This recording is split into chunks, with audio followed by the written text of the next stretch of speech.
I will be giving an educational talk for speechcraft. Now, the first one, I delivered about making a speech. I delivered something about making a speech. And now this will be for the body, or body language. Now, how important is body language when it comes to engaging your audience? Well, there is a study by Albert Marafian. I think he's from Iran. He is a doctor. And when it comes to communication, it says there that body language gets the most percentage of connecting to the audience. So it's not just about words, but rather the body language. And so right now I'm going to do it differently. I'm not going to talk, but rather I'm going to give a comment. So we're going to have a real speaker here, and after he spoke for 7 minutes, I'm going to take over again, and I'm going to pinpoint some of the body languages that he did really impressively, and also the things where he could improve on, so that you will have a grasp of how we do mentoring when it comes to giving speeches. Now, this session, well, we've done it before last year, and we were able to produce speech champions like Jeffrey, Dennis, who else? Farid, Ricky, and also Lito. So these people, we went to JV's house last year for several times, and then we would listen to them, and then we would polish their speeches, especially their body movements here on stage. Now, let's go have an introduction first of the body language. Now, when it comes to body language, we have different, what we call facets, all right? We have different facets of body language. We have what you call the proxemics, we have olfactics, we have, what else? I'm still waiting for it. What's the file folder name? Speechcraft. Speechcraft. Now, when it comes to, let's go first to proxemics. When it comes to proxemics, once again, it talks about the personal space. Now, how far or near you should be when it comes to talking, that depends. Now, here in Toastmasters, as you know, we have a stage, right?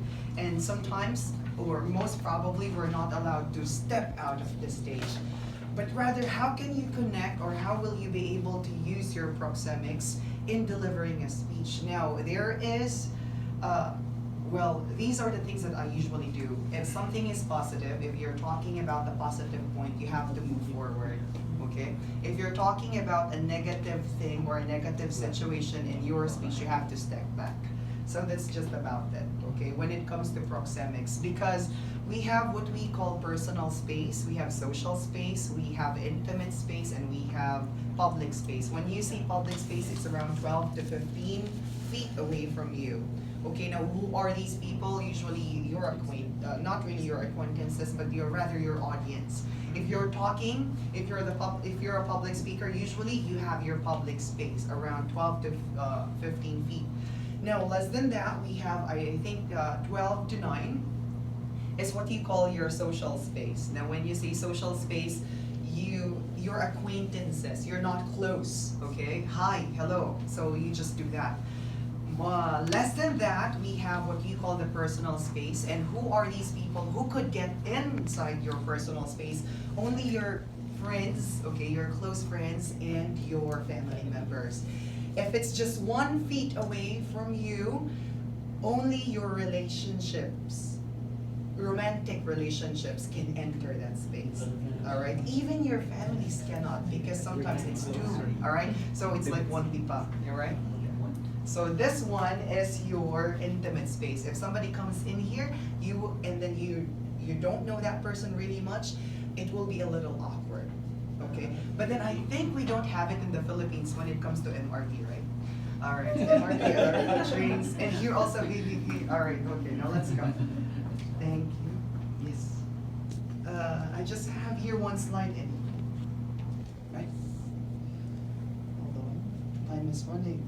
Good project in the car. They asked me to brought it. Small one. Now you have here kinesics, haptics, olfactics, proxemics, chronemics, and artifacts. Now, all of these are being used when it comes to giving a speech in Toastmasters, especially in TED Talks, in moth in other public speaking stages, they really don't need much of a public, of a body language.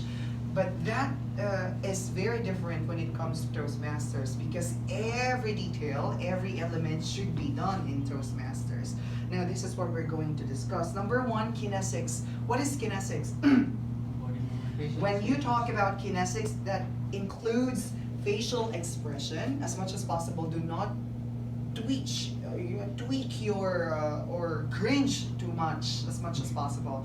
If you would like to let other people feel that you're kind of frustrated, things like that, not to the point that you're being okay. All right. Some people, they cry. Well, depends. If it's really, really moving, then if you can see someone crying, then you can cry. But then if it's not really that much connecting to the audience, then do not cry. But then there were some world champions who cried on stage and they won. All right, so it depends. Okay, the next one is body movement. Again, for the body movement, we have small and big movements. Now, if you're talking about something big, something enormous, something that should be emphasized, you have to use power pausing. Okay, when you say power pausing, okay, you have to spread your arms, you have to make it big, you have to look up, you have to somehow step one step back, and then make sure that they can also imagine what you're imagining. All right, and then we also have small. Okay, sometimes we say big, and then your arms is like, that's a big thing. Okay, that's not big at all. All right, so if you're talking about something and then your arms are widespread, it's not small after all. All right, so you have to be careful with body movement. Next one, we have body orientation. This is something that we cannot do much. We cannot do much about it because it's already our body, unless you go for a surgery. Right? So if your face has something wrong, just like Minuri, right? Minuri, she has she's blessed, right? Okay, she's blessed, and she became a champion, and she said, it's her words, she used her body orientation to win in the humorous champion. So whatever movement she's doing, I don't know. All right, okay, no, that's it. Now, when it comes to body orientation, again, if you're a little, slouching, all right, as much as possible on stage, you have to always be chest out.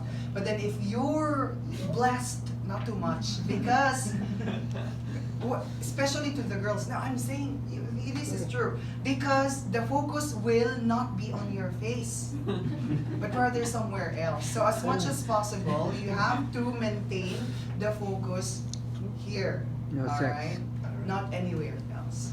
So be careful. Why are you laughing? No sex talk. Next one, hand gestures. Hand gestures. Okay. Now this is something that I've learned in the Philippines. If you're talking about something bad, again, a negative thing, it should always be down. It should always be putting down. It should be waist below. Really? My father died. You don't say my father died. All right? Okay, my father died. And then if it's something positive, then that's the time that you can use your hands waist up. All right, like you're thanking Allah, the Lord. Okay. And then another one with the hand gestures, it should not be like this. As much as possible, we have to put it, all together, okay? But then not clasping. Some people, they would rather do this all the time. Okay, we're not praying. So it should always be widespread. Now, if you're not a little, or you feel a little awkward using your hands, then the best thing to do is just to put it here, okay? Keep it rest on the sides. So do not put it here. You're not a choir, things like that. So you have to put it here, just for the people to see that you are relaxed. Okay. Another one, pinpointing. All right, pinpoint using your index finger as much as possible is a no-no in public speaking. There are only two factors wherein you can use your index finger. It's either you are making a point, I say, like that. Okay, or if you are talking about the Lord again, okay, because you cannot say.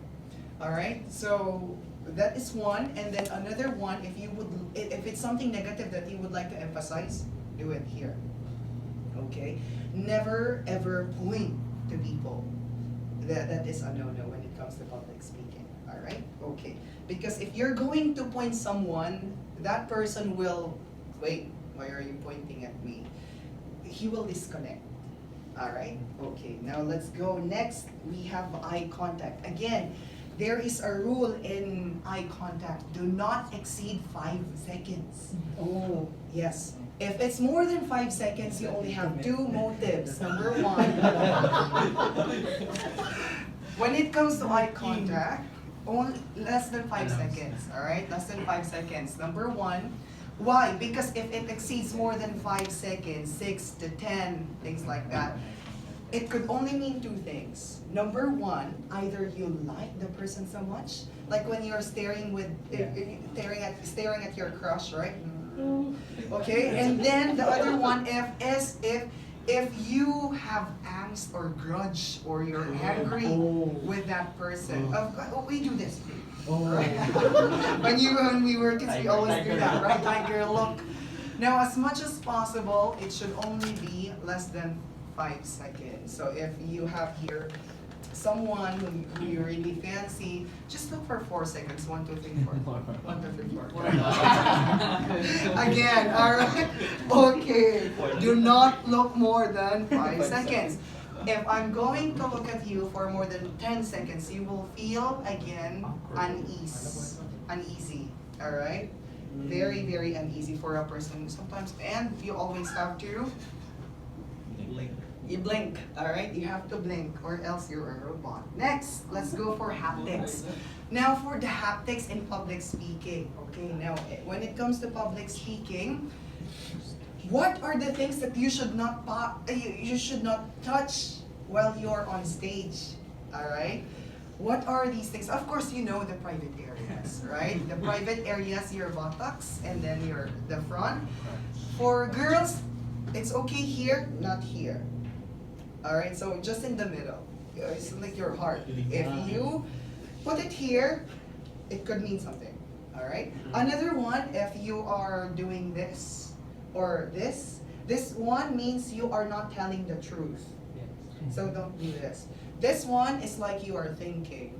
This also you're doing like this, that means you are looking for more time to think. That's what we do, right? Usually in social graces. So as much as possible, okay, do not touch too much, okay? Do not touch your body too much. Just always be open. The hand should always be open. Now when it comes to the palms, it should always be in front of the audience. It should face the audience, not like this, because if you're doing this, that means you're not open, okay? If it's closed, that means you're not open again. So it should always be open and facing the audience. Next, we have olfactics.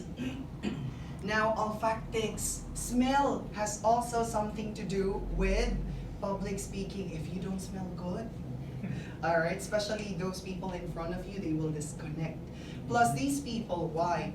These people, when you're asked, okay, when you're asked to come on stage, you will walk, right? It's better that you smell good. So it is said, do not, when it comes to body language, when it comes to making, what do you call that? I forgot the term, but rather to never ever, okay, allow your this part and your wrist and this part, the back of the ear, devoid of perfume. That's what they say. So it should always, especially when hey, like that, right? Okay, so smell, you have to smell good. Next, proxemics, the use of personal space. That's what I told you earlier, right? And then the next one is chronemics, the use of time. That's why we have a timer. Because if it's too long, it's going to be boring. If it's too short, they will feel, wow, what happened? It's just like a blink of an eye. It's so abrupt. That's why we always say, as much as possible, it should be a complete, a holistic speech, a complete circle. Next, we have artifacts, the use of props, the use of props. Do not use props that are bigger than you. Do not use props that are more visible than you. You should be the focus on stage. Okay, as much as possible, just use minimal props. So many public speakers, they don't use props at all. But then in Toastmasters, we do. World champions, they don't have much props. Only a chair, right? Usually a chair, a small thing. Muhammad Katani has cigarette, and then the other one, the one from Sri Lanka, a rose, right? Yeah, Dhananjaya Hirirachi is only a rose. So it should be small and visible at the same time. Not too big, okay? Not too big like so big. All right, okay, so that's just about it. Now, we're going to have someone who will deliver his speech, and then I'm going to comment what, in his body language. All right, are you ready? Yes. Now help me welcome Toastmaster, he's a champion, Toastmaster Muhammad Faridul.